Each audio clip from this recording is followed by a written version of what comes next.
have in my hand some hopefully provocative questions that I'm going to spring on these guys. And yeah, provocative. Yeah. Provocative. That's right. Oh boy. I guess we should introduce ourselves. So before we go into that, let's introduce the panel. Hi, I'm Mark Yetter. My summoner name's Riot Scruffy, and I work on the Champion Update team.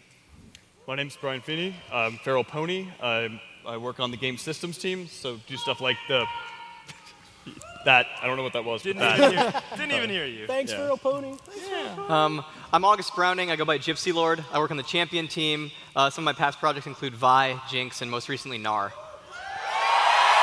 Oh, man. I noticed URGOT didn't get that reception. I'm Chris Tom. I'm Riot Quiff. I do design communications management, write the patch notes. My past projects include Vi, Jinx, and Gnar. Yeah, that's it. And my name's Greg Street. I go by Ghost Crawler, and I'm one of the lead designers in League of Legends.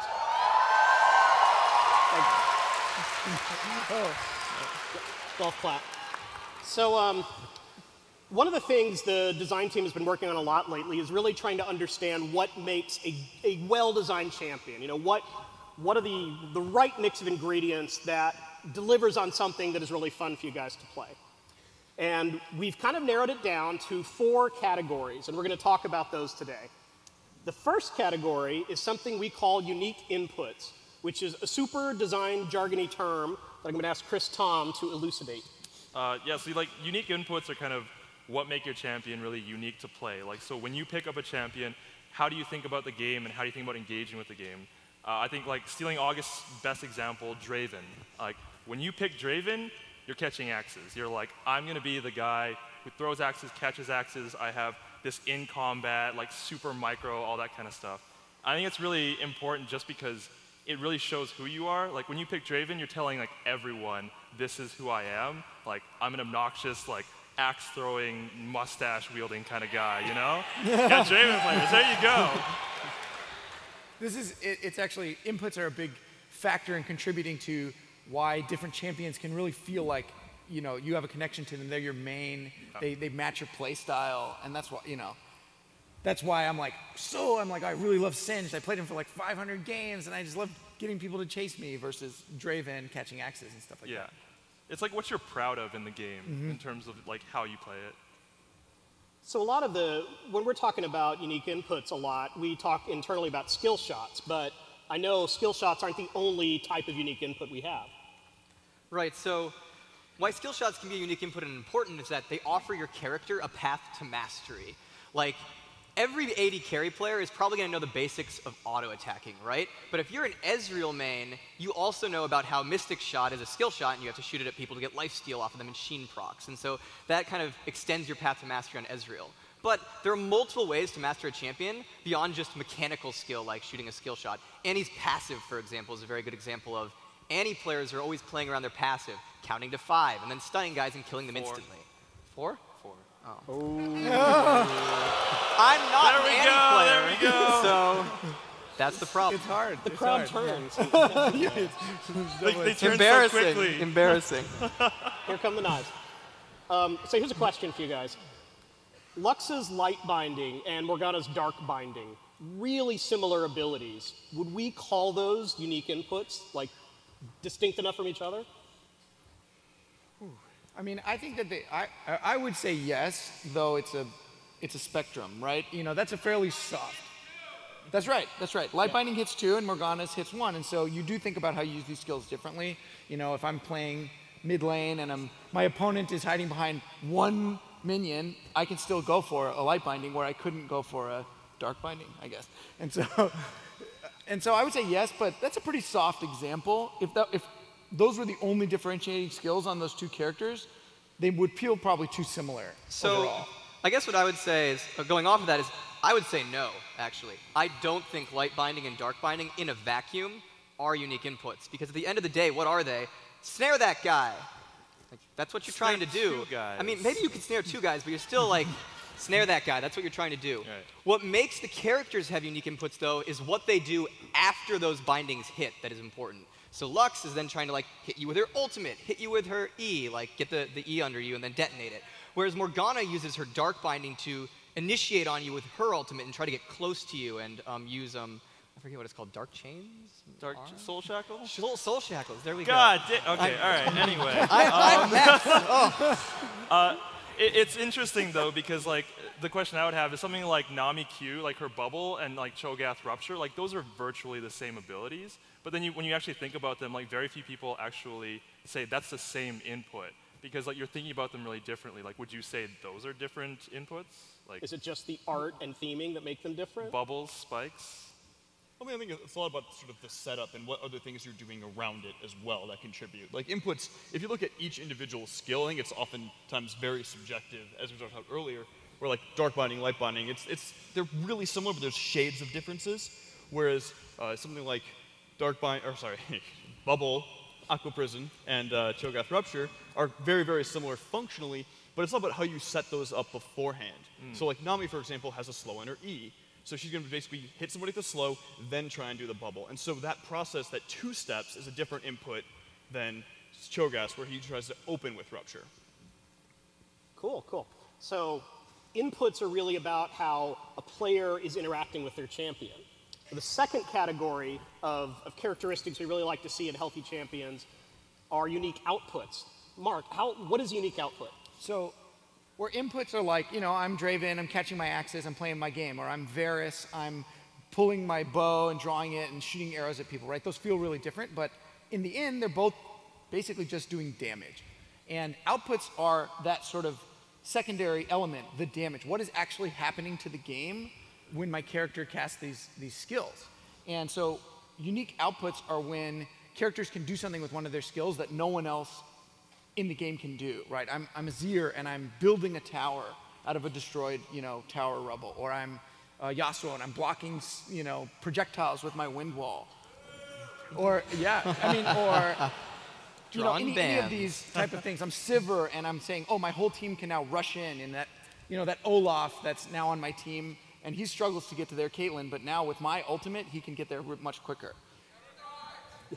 Yeah. Well, you mentioned projectile blocks. That was a question I had, is Yasuo has Wind Wall, which blocks projectiles, and then Braum blocks projectiles. Are those unique outputs? So at first glance, you might say, no, they both block projectiles. Those aren't unique. But I think they are unique because they are on different characters that occupy different classes. And so Braum is very much a support, whereas Yasuo is very much a mid laner or a top laner. And so because they occupy different classes, you can end up making a team around them, and they don't really force each other out or conflict with each other in that way. Okay, so I agree, but for a completely different reason, which is I feel that Wind Wall and Braum, while they both block projectiles, the way that you as an opponent interact with them is very different. Wind Wall is you throw it out and it's a static piece of effectively terrain that blocks projectiles, whereas Braum is actually, he's moving around. You're trying to work around his movement as well as your own movement. And so the way those positioning plays work out is very, very different to me, more so than the class differentiation. But I mean, typically, like Braum is kind of like on the back line, so usually I feel like that interaction roughly goes about the same, just because like Wind Wall and projectile blocking on Braum, because he moves so slow when he's blocking projectiles, it's like it feels very similar in some ways. Well, Braum's not that slow. Technically, he also has jumps, right? Like, technically, Braum gets a 10% movement speed when he uses E. All right. So. Okay. All right. You know what? Wow. It's like 2-1 now, so let's do this. I got one right. I was really curious. Like, we talk about like projectile blocking, right? And we had that in two champions one after another, right? And it's like, are we running out? Like, will we run out, or? I think it's a slippery slope, and it's also dangerous territory when we say, okay, Yasuo has Wind Wall, and it's like blocking projectiles. This is totally new. This is really awesome. It's making me think about the game in a different way as an opponent or an ally. But we have to be careful then to not cannibalize that. Put in, if we made the next 10 champions all have projectile blocking, then is that unique anymore? Not at all, right? If we make a whole bunch of new champions that can now also create towers, is Azir's passive even a unique thing anymore? No. And so we want to, I would say we should be more careful in the future about preserving things that characters do that are sort of their unique elements. Cool. Oh, look at you. They're just glad that there's no more Wind Walls in the game. They're like 0. No more Wind Wall, don't add an extra one. What about revive passives? Revive passives. What about dashes? Mobility. So another question I have then is, if it's really important that every champion has a unique output, we have over 100 champions and we're not slowing down anytime soon, does that mean that the first time these guys see a new champion on the Rift, they're just going to lose because they don't know necessarily how to react to it? Quite possibly, yes. Yes? I mean, that's balanced out by the fact that that champion guy probably just bought him and has no idea what they're doing. But the important part is not that like you see a skill and it beats you, and then that's not fair because you haven't seen it before. It's important though that when you do get beat by a skill by like say Yasuo's Wind Wall, it's clear what happened, and so that you can then take that information into account and approach the situation in a different way next time, knowing, oh, it destroys projectiles. I get it. Well, I lost this game, but next game I'll ban Yasuo. And hopefully it's Counterplay. man. Does And, Teemo yeah. have a unique output? Yeah, and ideally you would have it before you sort of lose the game, right? The first time you throw an auto attack, right? You'll see it pop against the wall. You figure, okay, did that actually happen? Okay, I'll try one more time. Okay. No, and it's sort of this experimentation loop, and you should be able to figure stuff out fairly quickly, and that's sort of, I think, a lot of the fun of League of Legends and when new champions come out. So I was serious about the question is, does Teemo have a unique output? Hell yeah. Yeah. Oh yeah. Absolutely, yeah. I Are think we so, yes. happy with that unique output? Is it healthy for the game? So this brings up the sort of the other side of it. These things we're talking about today are sort of new concepts of defining unique characters that can live, you know, in this world of 120 champions, but all be brought for different reasons and all feel valuable. But then Teemo brings up the kind of the old school classic design problems of just like, is this character really frustrating to play against and stuff? And he does a lot of unique things. Is but that his unique output? No. right. But can we make him annoyingness? better? Yes, probably. We can make him more, you know, have better, you know, highs and lows, better counterplay, more engaging, you know, readable abilities and stuff like that. Yeah. I mean, you jokingly asked if frustration was a unique output, and I would say, honestly, yes, in some cases. I mean, so the counterexample I use is actually Shaco. Like, Shaco is a character that you play because you want to infuriate your opponents. Yeah. Right? Like, it's... And in some That's ways, the game. that's really cool. Yeah. So yeah, it's a fine line between just making everyone else kind of rage quit the Right. game and you having sort of this fun trickster style play. Cool. Okay, so we talked about unique inputs, unique outputs. I'm going to ask questions about the other two characteristics of champions, and then we want to make sure to give you guys a chance to ask questions. We love being able to come to these conventions and talk to players, so be thinking about the kind of stuff you'd like to ask, and I'll give you a chance to line up here in a few minutes. So the third category is something we call unique strategic identity. I'm going to call on Mr. Feeney to try to explain what does that mean. It's very jargony. That is like the hardest thing to say fast. Unique New Unique York. strategic identity. Unique New York. strategery. Yeah. Unique strategic identity. So if you view like inputs as how you interact with your character, and then you view outputs as how the other characters in the game interact with your character, strategic identity is how your team or the opposing team interacts with your character. So it's stuff like, if I take Jace, for example, his input might be he throws down an acceleration gate and he shock blasts through it. His output might be, you know, you have to worry about dodging stuff at high moving projectiles at 1800, 2000 range. His team identity, his unique strategic identity, I can totally say this, is that he offers a lot in terms of adding to a poke composition. He has a lot of long range threat. His acceleration gate allows his team to move in and out of combat. It's all about like how a character uniquely influences the way their team plays. Cool, cool. So we have a lot of champions whose strategic identity we're pretty happy with. I'd just like to ask all you guys, like, who's your favorite in terms of strategic identity? Start there. I like a champion that I think I don't actually play a lot of, and I'm not great at him, but I really love what he does when he's in the game is Twisted Fate. Oh, I think you took the easiest one. Yeah. All Took right. the easy one. Yeah, that was the Twisted easy Fate one. is, you know, because when he's in the game, right, you have this sort of semi-global threat all the time. You can't really run, you can't really hide, and his ultimate sort of brings a lot. And compared to a lot of other mid laners who are more about pushing or, you know, beating their opponent or being an assassin, TF has this really sort of far-reaching, you know, thing that he goes for. I shouldn't have given you the first So- one. That was the easiest This one. is this is probably a little more contentious. I actually think Trundle has a really unique identity in the sense that, like, Trundle players in the house. yeah, a lot of Trundle players now. This is awesome. Like, All if you five need a of guy to break down a brick wall, Trundle's your guy. He's going to walk up, basically just break down the tank in front of you, and then basically just exert so much pressure. He also has, like, I think the idea just of Ice Pillar is super, super strategically interesting, both from an initiation and a counter-initiation standpoint. He works fantastic in poke compositions. He has a number of really unique things that he brings to the team. Yeah, I like Trundle too. I myself am a big fan of Kog'Maw. Kog'Maw is, I think he creates a unique strategic identity because he's so powerful with his damage when he is kept alive, but it's so hard to keep him alive that everybody has to, both teams have to think about, the enemy team is like, how do I get to Kog'Maw and kill him? And then the allied team is like, how do we make it so that they never, ever, ever get to Kog'Maw, which brought up like 4 support comps in Kog'Maw, which is just like really, really hard to deal with. But and that's just a really exciting way, I think, that he expresses the identity on the game. It's just everybody, the game becomes about killing Kog'Maw or protecting Kog'Maw for both teams, and they all play around that in a way that's like even more extreme than the other 80 carries, who are all very powerful as well. Nunu. Yeah,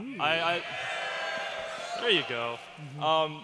I like, he kind of does a lot of things that are really annoying, but I just think, like, in terms of identity, he's kind of like the objective buster, right? Like, or the counter jungler, which is really hard to kind of imagine when you have like Lee Sin or Jarvan in the game. But still, like, Nunu has this idea of just when you pick him, you're gonna be, yes, there's this whole entire idea of like, I'm buffing my AD carry, which kind of puts him in a different space. But I like the idea of like kind of chomping down on dudes. You're never going to outsmite a Nunu. Yeah. You know, if our team wants to take Dragon, we're going to do it now. There's nothing you can do to stop us. I was going to make that joke, but I didn't. So, well, you know what? We didn't say it. Just leaving that there, yeah. So you guys are talking a lot about how the strategic identity kind of helps your team focus around the strategy you're going to use in that particular fight. So people in the audience might be saying, Riot doesn't like it when I play one champion. Is that how we feel? No, we love it when you play one champion. If you want to be a Garen main and play Garen for 1,000 games, go do it. That should be viable and fun and exciting.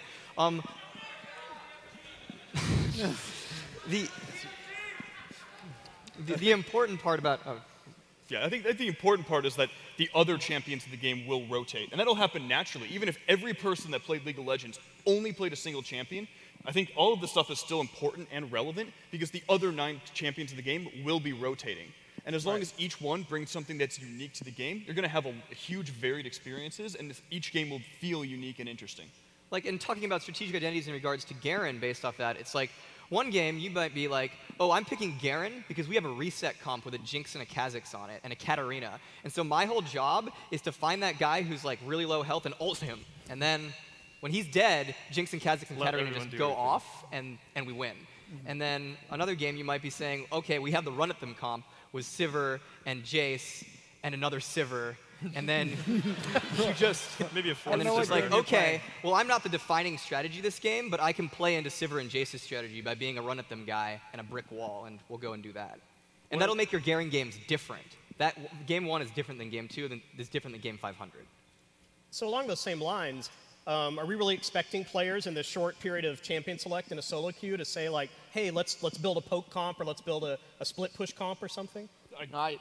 I don't think that's actually the goal. It's more just about working with what you have, right? Every game is going to have a different combination of, 5 champions on your team and 5 champions on the enemy team. And as long as that makes you think, as long as that makes the experience varied from game to game, that's the goal. It's not like, oh, if my 80 carry picked Kog'Maw, now I can't pick my favorite Leona because I need to be playing Janna. That's not what it's about, at least in my opinion. It's more about, okay, well, if I'm playing Leona, how do I think about the team where I'm with a Kog'Maw or the team where I'm with a Tristana? And it might be different, and I might play differently, and that's a great thing, because that's, what's the next game going to be like? Oh, I don't know. It's going to be totally different. I also think it's really cool when you have like mains who make it all the way up to Diamond, just playing like one guy like Annie-Bot, who kind of just plays like Annie in every position, different runes, different masteries, that kind of stuff, and has to like do everything very different. It's just like, it's a cool way of basically saying like, I've mastered this champion so well that I know how to get around my weaknesses and like play with this in all these different ways. So we talked about some champions that we thought delivered on strategic diversity. What's an example of someone who may have good inputs and outputs, but really doesn't have a strong strategic identity yet? Going down this way, Lee Sin. Although, Not saying he's a bad champion, just maybe. great inputs, great outputs. Although, okay, so here's the thing: is like, I mean, playing devil's advocate, Lee Sin's like strategic identity falls off at 30 minutes. But like, what does that mean? Like, Yeah, I mean, it definitely brings up the point. Is like, are there certain identities that we don't want? And I would say yes. And you want the identity to be probably, carry throughout the whole game, have a reasonable response from your opponents, and also be a satisfying thing. If my entire identity was I sit in the fountain and give my team 300 armor aura, and I do nothing else, That's an identity. Probably I'd not a play very that fun champion. character to play. I would play that. I mean, we kind of like, but we do have like time-based or like, I guess, game progression-based strategic identities. Like Vayne is a really good example of someone who, there you go. But like, weak early game because I'm going to become a beast late game. So I think this brings up the fact that this is a spectrum. It's not just like we don't want characters to have different power levels with different game times. We don't want a game that's so extreme where if you play a character like Lee Sin, it's not the case currently, but if you had a game where, let's say, we put all of Lee Sin's power into his level 2 for whatever reason, that was it, and he just crushed the game, and it was like you win the game in 10 minutes or you're just dead, but you're going to win the game 50% of the time in the first 10 minutes. That's too extreme for us. The game's probably too volatile and not in a really fun, healthy way. I think it's totally fine for a character like Lee Sin to have a weakness that he actually becomes less relevant in the game as time goes on. Just loses Q at 30 minutes. You just don't get it. Oh no. he's going more blind. Yeah, he's getting more and more blind. Q goes this way now. Progressive blindness. Character passive. So here's a hot button term we hear a lot on Reddit and the forums. Is it okay for generalists to be your strategic identity? Strategic identity. Maybe? I think that it, in theory, if you make a generalist character who's sort of the jack of all trades, master of none, that sounds like it can be balanced and it can be fair because this person's better in some things and worse in others. But I think that what it does to the game is it sort of flattens the experience, because what does a generalist do? Oh, I'm good at everything and kind of bad at nothing. And so I approach every game the same way. I never have to really think about who my opponents are, who my teammates are, and it just sort of creates a very flat experience. And when you're playing against a generalist, it's the same thing. Do they have a weakness that I can exploit, or they just kind of do everything? Right. Compare, like, say, Vayne in lane to old Lucian, right? So, like, when you pick Vayne in lane against a Caitlyn, you know that you're going to have to play better or differently to survive that lane, because Caitlyn's long-range auto attack is always just going to be poking you down the whole time. And Vayne has that really real, like, early weakness in lane. Whereas old Lucian especially was kind of like just generally, he's got poke, he's got range, he's got burst, he's got disengage, he's got his ultimate on a 10-second cooldown. Like, he basically had a general set of tools that let him deal with most situations, and so he didn't really care who he got picked into. And so you just see, like, I'll just pick Lucian, because whatever. Whereas we'd prefer a situation where, like, I will pick Vayne this game, but I know I'm at a disadvantage for these reasons against Caitlyn, and here's how I'm going to play differently, or here's how I'm going to here's the support I'm going to ask my support player to play to help me out here, or something like that. And we think that creates a lot more interesting games that are more varied and fun over the long run. And this doesn't mean that generalist champions are bad champions. This is actually something that we're sort of discovering now, I think, and we're like saying, oh, can we take these generalists and really amp up something that they do? Maybe even the coolest thing that they do, right? You say, oh, you've got Lee Sin. What's the coolest thing that he does? Oh, I don't know. He's dashing around, ward hopping, like kicking people into his team. Let's take that to 11, and then maybe we can, focus him in an area that makes him a more differentiated pick rather than just sort of jack of all trades. I'm going to jump off of that. So it's a great transition. We've talked about inputs, outputs, strategic identity, and the final category is real weaknesses. August, what is a real, true weekness? Okay, so here's something real deep. A real weakness has to be meaningful and exist. Mic drop. We're done. What is life? But what I mean by that is, like, a good metric for what a real weakness would be is that, like, if you are a player, you think about that weakness when you select the champion. So you say, like, oh, I'm Vayne, I have very short range in lane, and I'm going to have a hard time, and here's how I approach laning phase in a different way. We kind of already talked about this a bit. And then from the enemy perspective, it's if you're an enemy player, you can look at that character even when they beat you and say, oh, well, here's something that they aren't as good at, and so I could perhaps exploit that or try to take advantage of that next game. And so both parties kind of like have a way to approach what that character is good at and what that character is bad at. And so an example of a character with meaningful weakness would be Kog'Maw, where it's like you have to make or protect the Kog'Maw team because Kog'Maw has low escapability even for an AD carry. And so you really have to think about how are we going to keep this guy alive. Compared to Lucian, especially old Lucian, again, old Lucian is the big one, where it's just like, yeah, picking on him a bit. But you know, we're trying to get him in a good spot, and I think we are making progress there. But like old Lucian was like, I burst you, I dash, I range, I poke, yada, yada, yada, yada, yada. And at the end of the day, like if you were playing against Lucian, there wasn't really something you could identify and say, well, this is how I'm going to get him. And this is the way that I can beat him. I think it's most important to also mention that a real weakness is a weakness that is in addition to your character class or your type. So if you're playing, like saying that all marksmen are squishy, doesn't mean that squishy can be your real weakness. It needs to be something else on top of that. Same with like, you know, tanks having effectively shorter range, right? You can't say, hey, my tank has short range, so therefore that's his weakness. They need to have something in addition to that for it to be a meaningful real weakness. So if I identify my champion's weakness, but I go for a particular item build to kind of negate that weakness, is that okay, or does that feel wrong? Kog'Maw was the best. Like way back, I think it was end of season 4. Like Kog way was, back. Way back. Years. Even months ago. It was like, because like Kog's standard rush, right, was Triforce to Bork, and to me that was just like, it was so perfect for him, and that's why like you saw like this huge spike of Kog in like pro play, high level play. And it was just because this supposedly squishy, immobile thing, like, was supposed to be squishy and immobile, but then he was picking up these perfect items to give him all of that stuff, and he didn't have to like think about it. Like that was the thing that I think was really tough about him. So I disagree completely on this. Actually, I feel like the entire point of the item system is often to either augment your strengths or make up for weaknesses. I agree with that, but I mean, but the whole idea of him having a weakness, like Kog'Maw's identity, I feel like if he was like picking up a Randuin, so I was like, okay, there's all these AD guys, there's a Zed, I'm gonna buy a Randuin, so I'm not gonna do any damage. That's a cool choice that he kind of like shows to the world. But if he's just like, I am literally buying the items I will always buy, no matter what, and I'm getting all of this stuff, like to me that's a big challenge, because then you have this, just pick Kog'Maw whenever. I mean, there were higher DPS builds at the same time, though. You could have gone like the traditional IEPD, and your auto text would do more than Trinity Force Bork. I guess technically, but if they're dead in not 3 shots, technically. if they're dead in 3 it's shots, a number. But if they're dead in 3 shots, or they're dead in like 2.5, I don't know. So, I mean, this is obviously somewhat subjective on this one. Yeah, Like, how much are you giving up? How much do you want to augment your strengths versus your weakness? Is it okay for an item fundamentally to augment a strength and on the side also supplement a weakness or a separate strength for a character? Right. I think that'll naturally happen if items as a whole have more than one effect. Like, that'll often always occur to some degree. Yeah. It's just, I think there obviously, I do agree with you that item build, especially back in the day, was probably too far in that direction, but I don't think it was entirely black and white. So for someone sitting out there in the audience, they may be thinking, it's not fun to have a weakness. Why should they be happy their champion has a weakness? I was just thinking about this when we were talking about weaknesses earlier.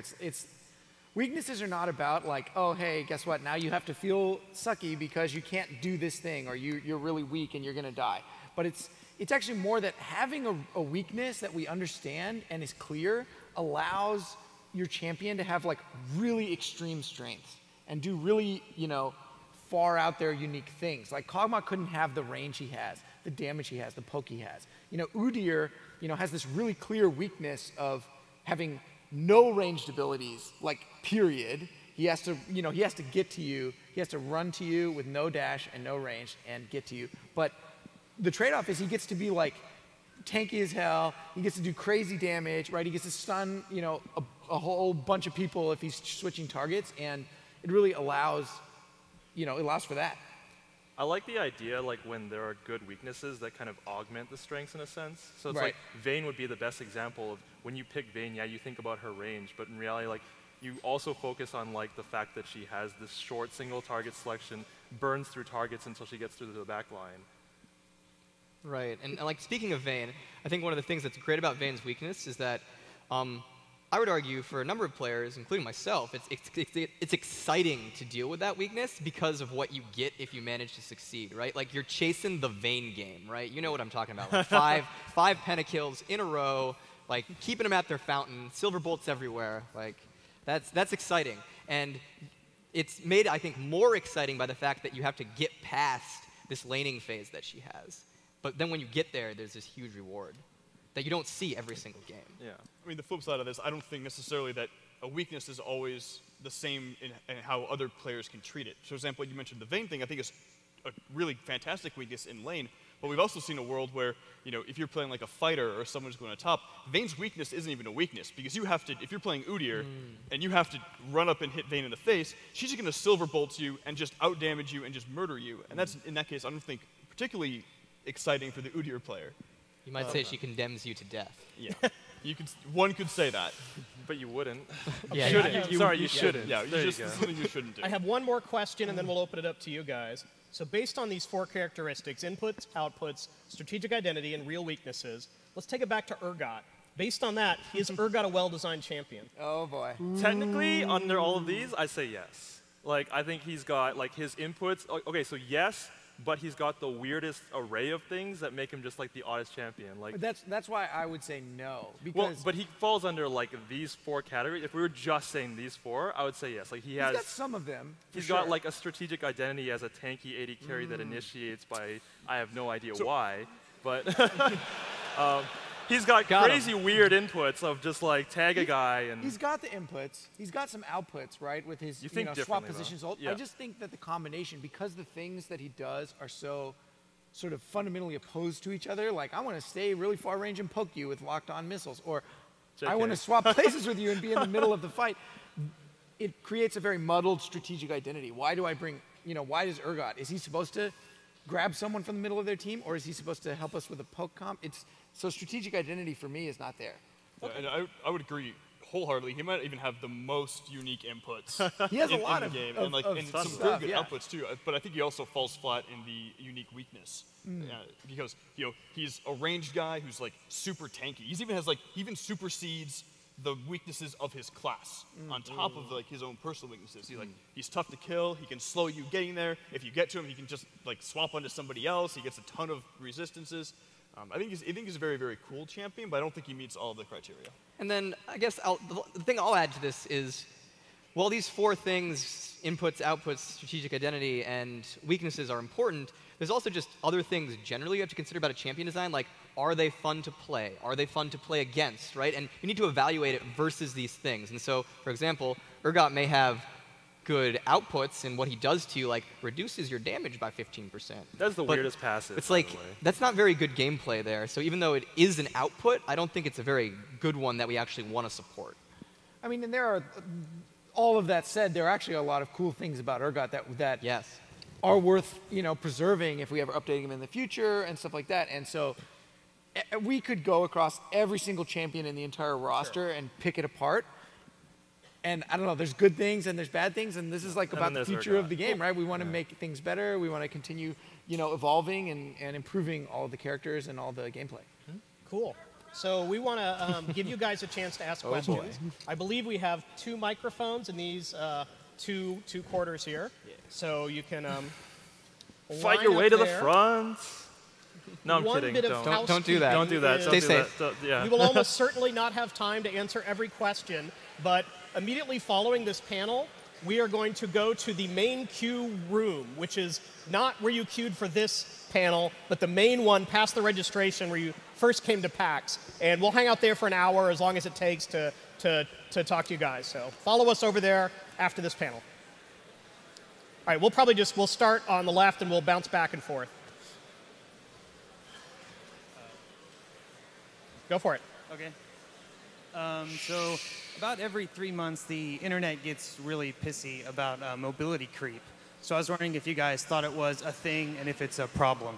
Yeah, that's a good question. Mobility The question creep. is on mobility creep. I don't know if everyone can hear really well. And how do we feel about it? I think that, the state of the games from the launch to now is very different, right? In terms of the amount of mobility on characters and just overall. And so I think that we've sort of sometimes taken a step back and evaluated where we are now versus where we started, and we do think that that mobility is a good thing for the game, and we like that there's more mobility in the game now than there used to be, but we need to sort of be cautious about how far we go with it.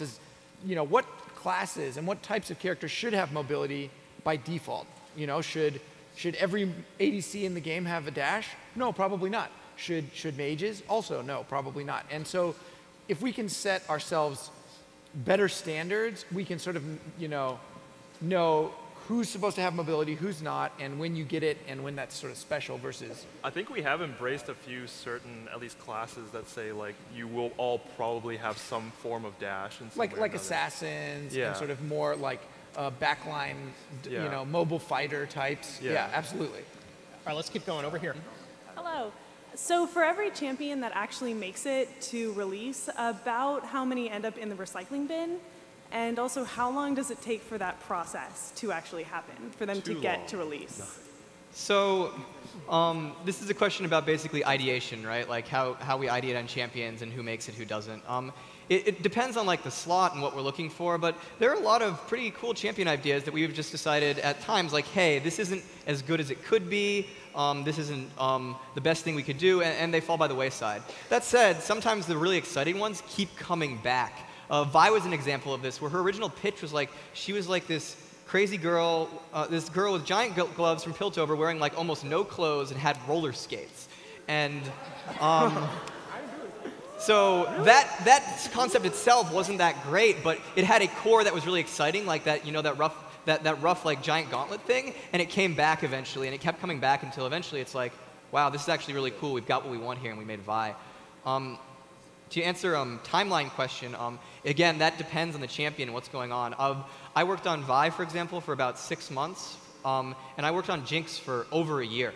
It really just depends on what the character needs, what's holding it back, and also just release schedules and resources as well. Like, do we have animators available? Do we have particle artists? Do we have designers?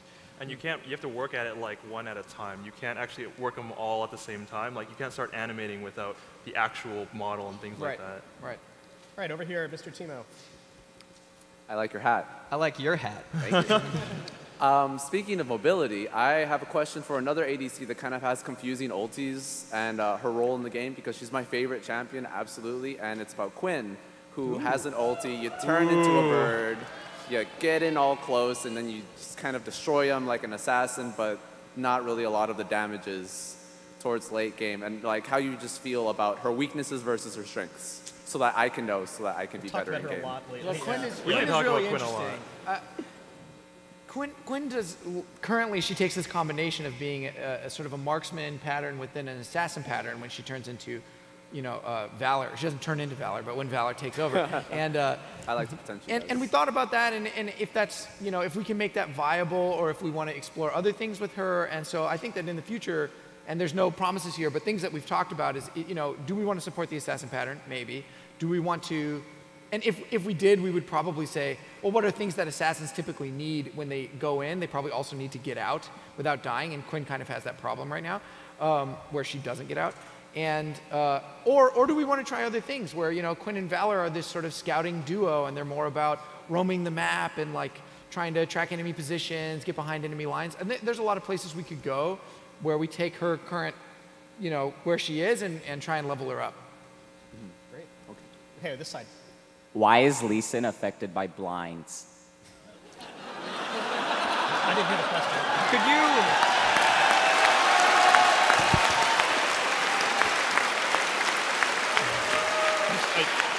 Could you repeat that? I actually didn't hear the last Why part of is it. Lee Sin not affected By blinds. by blinds? You can get out now.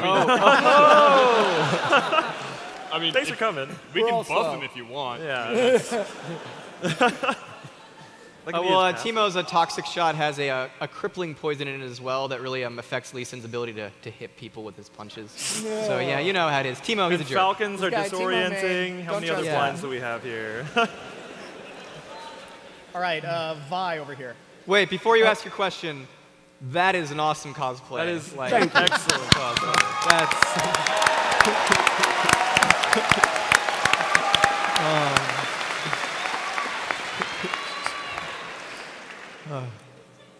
There you go. Okay. Oh, shit. All right, one, thanks for making Vi. But is the... English. That language. Okay, is the character's personality what creates the champion, or do y'all create the champion, decide their personality? Like the link between Vi and Jinx, like the link between Vi and Caitlyn. Why do you create the characters the way you do, instead of why do you create them how they fight? Yeah. Why do we? I'm sorry. Yeah, it's... Yes. Yes. There you go. I think what you're asking is basically like, in terms of champion creation, like what sets things off typically, and why do we take that process?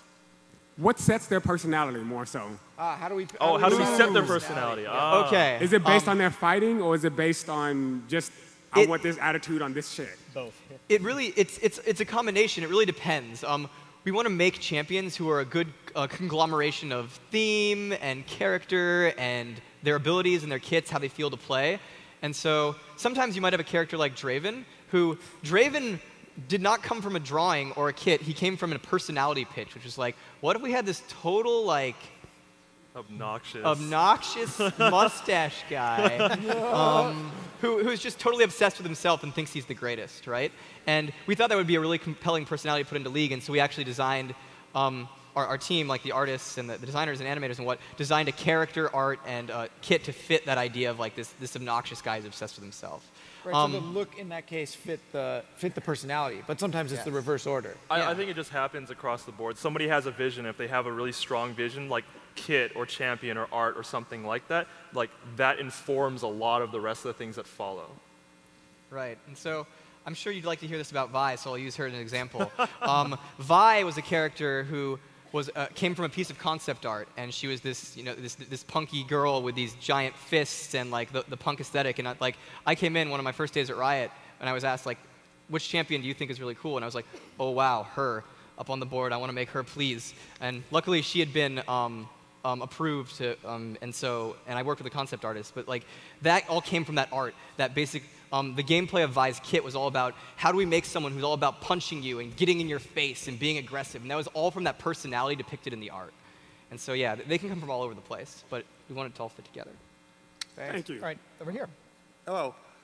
In terms of character design, I've heard that some champions have been having a visual overhaul, especially Tristana, who's been the first champion I've played since in the game. What has been your story behind those redesigns, and which champions do you think deserve a redesign? Which do you think might want one? So, yeah. As you can see, there's a lot of characters that do need some love, do need some work, and a lot of people have a lot of different opinions on this, and we try to sort of stack rank what we think, who we think needs it the most, or who we think we can accomplish in a reasonable amount of time. And we definitely listen to you guys on that. It's not like absolutely. Who shouts the loudest, but we certainly pay attention to what players are saying in that. Yeah. And I think you were first asking how do we go about that, and how do we decide what to do? And different characters are going to need different things. But when we're looking at a character, this is a character that a lot of people play. There's a lot of Taric mains exist, and they're awesome people. And it's like, what is it that they love about Taric, and how can we preserve that, and how can we make that even better? Gems, right? No, I hear gems. Yeah, gems. All I hear is gems. So. And so we try to first find the core of the character, and then we can also, building off of that, try and build them into a sort of more, with all the things we've learned over the years, more modern, more fun, more deep, character. Thanks. Yes, I have a question involving ranked play. I've climbed from the bottom to the top. It's not exactly the easiest thing. I'll play random games with people who are like, you are incredible, can you please carry me out of bronze hell, as it's called? And typically that is because you have a phenomenal player who plays a champion very well, such as a Leona that can consistently go, 2 or 3 deaths with 20+ assists every game. But they can't seem to get out of that bronze and silver bracket. Do you guys have any thoughts or comments on that? One thing I would say about that, I think, is there's a lot of overvalue on like your lane play a lot of the times, or your specific mechanics. There's guys who are just like amazing Vaynes who, given the right chance, can do it. The thing is, though, is like we always say, this league is a team game, right? Most designers are in about high diamond, mid diamond, something like that. Well, no. Never mind. Sorry, most of the live team. My bad. Yeah. Oh, sorry, I just had to say that. Anyway, but the thing is, though, is that like they play across a different range of roles. Like I played support all the way up, and the thing is like it comes with leadership essentially of your team. The thing about solo queue is it's very easy to think just like raw game mechanics or what decide it, but it's also the decisions that you get your team to do, and sometimes it's committing to the wrong decisions with a team who's making the wrong decision and trying to make something out of that. Because I think everyone knows there's this guy who's like, I know exactly what we should have done in lane and we didn't do it, and we just lost. Like, you have to work with that, and you have to know how to manipulate that and use that to your advantage. And that's kind of like the secret almost of climbing up. Thank you. There you go. We're having a little trouble hearing the speakers coming back towards us. I don't know if there's a way to turn that up at all. Over here. So sure. Hey guys, this is a question about general balance. So you guys talked about making champions viable to play, thousands of games. Right. And in recent history, you guys have tried to make all types of team comps viable, such as split pushing and, wave clear, sieging, and that kind of thing. But also, you also make very targeted bans toward, or not bans, nerfs toward playstyles, such as the recent assassin nerfs. So I guess my question is, do you guys actually believe in a state of like absolute balance, or is it more of a case that it's strategically beneficial to have an ever-changing meta that you reinforce during balance? That's a good question. I want to answer that, but I'll let somebody, I can jump in on it after. Because I think one of the important things is just like players also shape a lot of the game. And in terms of like when you say that there's going to be an objectively balanced game, I just don't think that that's possible as long as there's so many different players doing different things. And there's something where when we go in and we try to do some balance changes and we want to impact the game in some way, I don't think that we're going for like, we need to get to 50% or something, because I think numbers are just like, they're a red herring a lot of the time. In terms of trying to influence and help out the game, I think the important thing is always working with the community and understanding how they engage with it, and making sure that, yes, different playstyles are viable, but also like understanding when it's just people are jumping onto a bandwagon in some ways. And you can definitely see this in a lot of pro play, but I mean, sorry. The other thing that I would mention on this too is I think it is very hard to achieve that state of like perfect balance when we actually release new content. Yeah. Because you even have characters that might work really well with like a new character we just released, and all of a sudden a character that was totally fine is now like #1 pick banned. We've totally had that experience happen before. We've also had this with releasing new items, even on smaller stuff. When like I worked on like the Masteries update, and all of a sudden like basically accidentally buffed Mundo a lot. Right? Sorry. Too much. But in a constantly game state that's changing all the time, I think perfect balance is not really something you should even be trying to achieve. Yeah. You just basically want to try and get the best ecosystem and the best environment for people to play. Yeah. Cool. Over this way. Hi. I was going to point out specifically about Lulu in Season 3, where she ended up being, at the beginning of season, support, then she ended up in middle, then she ended up at top, like in that fast, maybe 2 or 3 months. Like, how did your team react to, even in pro play and regular play, like, oh, what do I do? Or were you like, oh, well, we'll just change her to get her back into support? Or did you want her in all the roles in every lane? So, the approach we took to that, and we try to take to things similar to that, is it's not about saying, oh, well, Lulu's a support, and now she's a mid lane, let's get her out of there. No, like, we don't want that. What we want to do is we want to say, why is she being played mid lane, and is there still good gameplay, is there still good actions that her opponents can take to be able to beat her in the mid lane? And so we like it if Lulu's support, and we want to support that. And we like it if Lulu's mid lane, but we want to make sure that in both of those positions, she is viable in a way that like doesn't suppress the rest of the game or the rest of the our roster. And that's where it gets difficult, because how do you make it so mid Lulu's not suppressing the rest of mid while still as viable as a support? But we don't take an approach of like, well, she's not in the right lane, so let's put her back there. Like that's not how we. But we don't want to do Definitely that. trying to be less heavy-handed about that than we've been historically of like, oh, players are doing something we didn't expect. We have to stomp it down. Because that just, after a while, players give up. They're like, well, I'm not going to experiment because Riot's just going to fix it anyway. We'd rather see the game evolve, encourage players to try crazy things. And just, as long as it's healthy and people are having fun, that sounds awesome. Yeah. Great question. All right, over on this side. So speaking of Yordles, Tristana just got her update, like visually, and like her kit kind of balanced out a little bit more. Do you think all the other Yordles are going to have a similar visual update? Because Nar's ancestry and the whole big ears thing, and now Tristana now has her big ears. Are you going to update other Yordles like Poppy, Vigard, Corki, Heimerdinger, etc.? Yeah.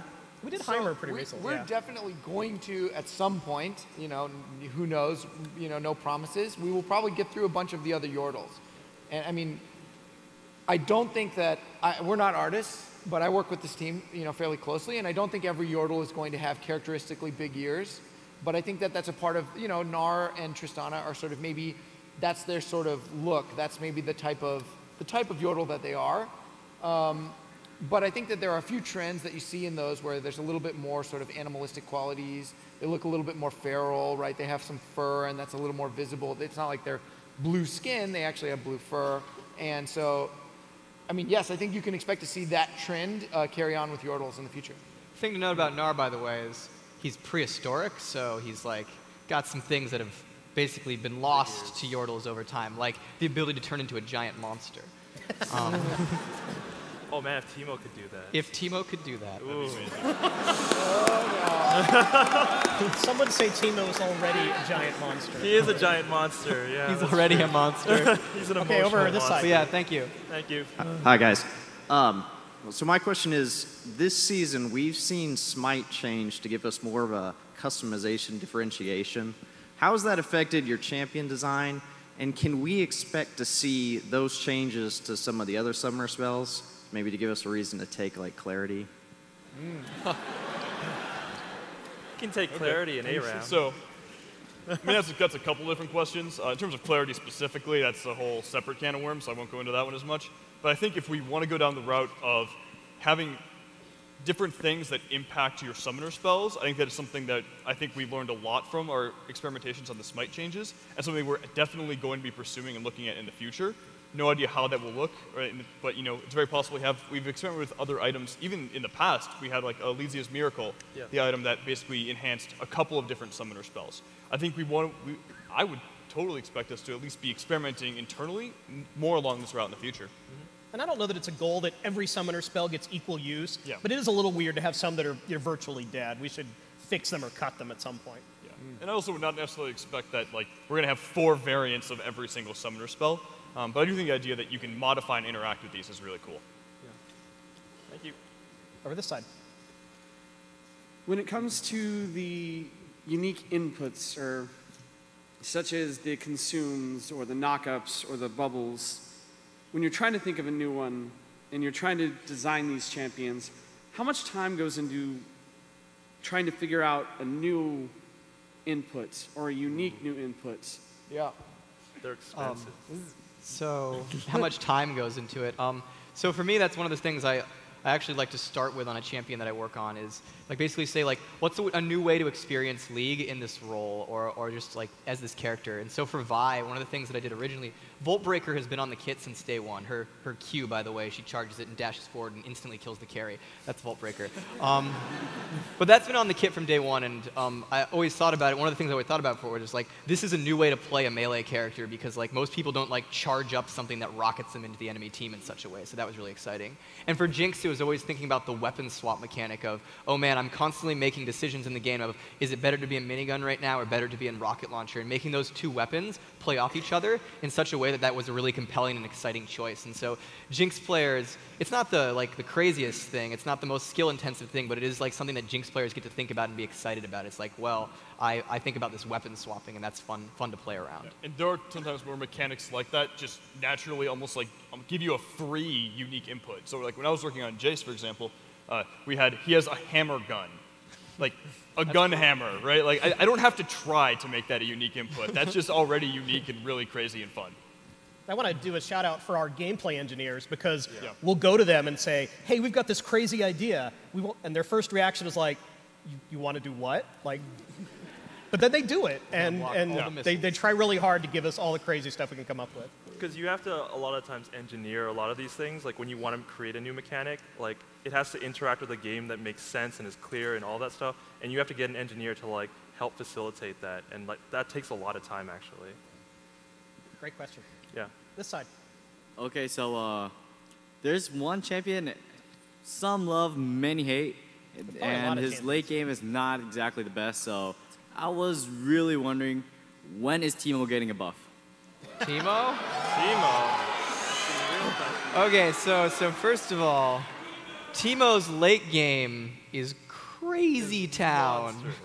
Just letting you know. It may not feel that way, but man. AP Teemo. AP Teemo. Yeah. Oh. Yeah, Leandri's is a monster. Yeah. I'll just answer soon TM. Yeah, always soon TM. Always TM. Yeah. We do think there's some gameplay work he needs. We don't want to strip his identity away, but he can be frustrating to play against. We want to make sure we can temper that a little bit. Yeah. Right, over here. My question regards a statement made by Riot a while back. Early Season 2, there was a statement made saying creating a champion similar to Invoker in Dota would place a burden of knowledge on the player. Right. Now, we have champions with vastly different skill sets. We have champions who have 2 different skill sets. We have champions who have items that augment their skill sets. We have over hundreds of champions, well, 800 of champions. Can we look forward to having a more complex champion such as Invoker? Not carbon copy, but...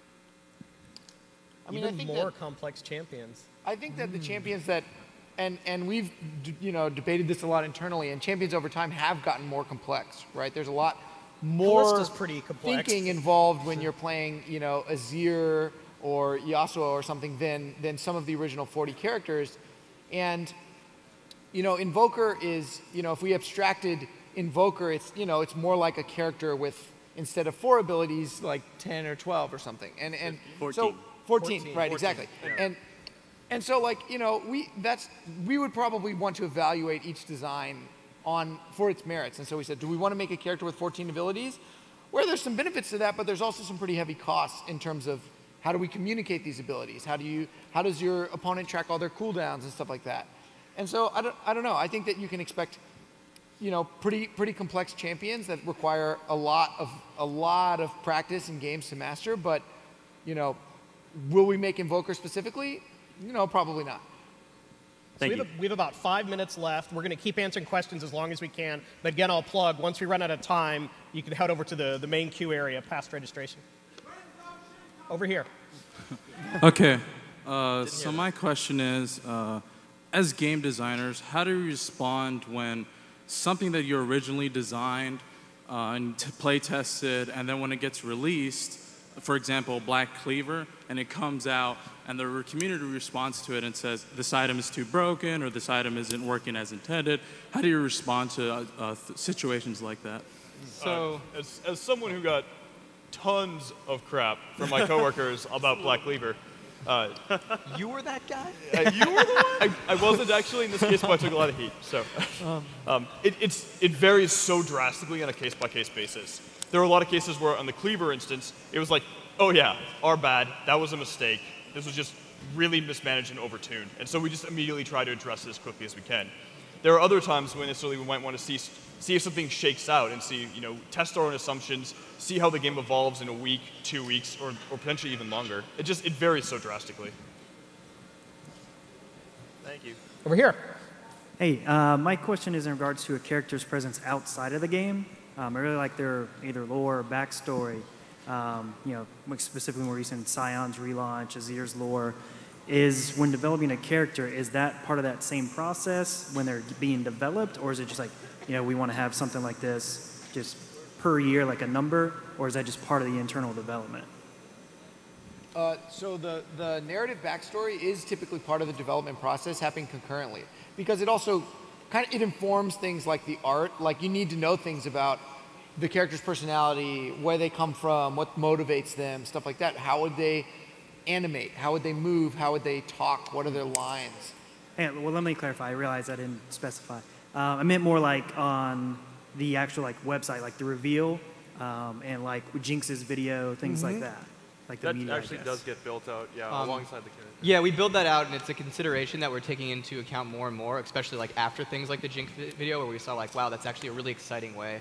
Because honestly, like one of the things about making a champion is I can make you good gameplay, and that's like going to be great and make League of Legends really fun. But a lot of players really just like their champions for who they are, right? Like they like Jinx because she's Jinx, and so building out that backstory and like letting players experience the personality of the character in multiple situations and multiple mediums, we think is valuable and exciting. All right, we'll try to do 2 more questions. Go. As a game designer, what do you think about champions with very low amounts of active skill, such as Yi, who essentially has 1 combat skill, and the rest of them are pretty much passives where you just click on them, they just give you stats. Like, are they healthy for the game, or should they be reworked to something else? Because another bad example would be Skeleton King from Dota, which had 1 skill. So I guess what I would say based off of that is like, I think there's a lot more that goes into Yi beyond just clicking on dudes.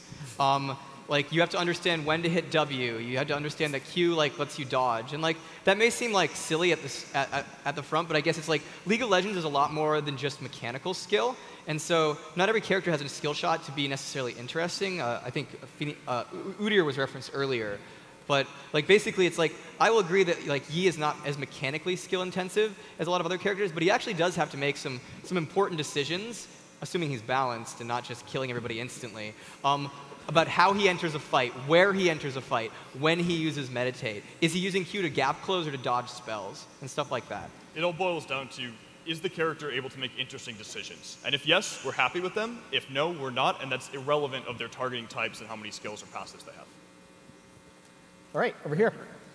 My question goes for like production-wise. Like you go through all these months on a certain champion, and as soon as it's released, like it's soon like, oh, nerf all the time, like nerf everything. Like, how do y'all feel about that? Like all your hard work and all like the double checks you did, and immediately like to get crushed down.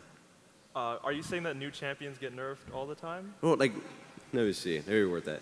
Like, I mean, I would push back on that okay, because I'll give you that. like so we buffed Gnar after he came out. Buffed Gnar, yeah. Yeah, I'm talking about like maybe like even Yasuo, like how like his Q was like super cool, like low cooldown. You know, like it's like oh we don't like that. Like you thought this was like a perfect idea, and they just immediately crushed it, basically. I We have think like that, 5 seconds. I think that balance is a kind of imperfect science, and so imperfect science, and so we expect that when we release things, we're going to have to buff or nerf them once we figure out the data, we get more information on them, and sometimes it's true that we see mechanics that we thought were really great and they don't work out, and so this is why we keep doing updates and keep doing patches, and we'll continue to fix things as they go. Yeah. So that's all the time we're going to have. Thank you so much. Thank you for playing League of Legends. Thank you, PAX.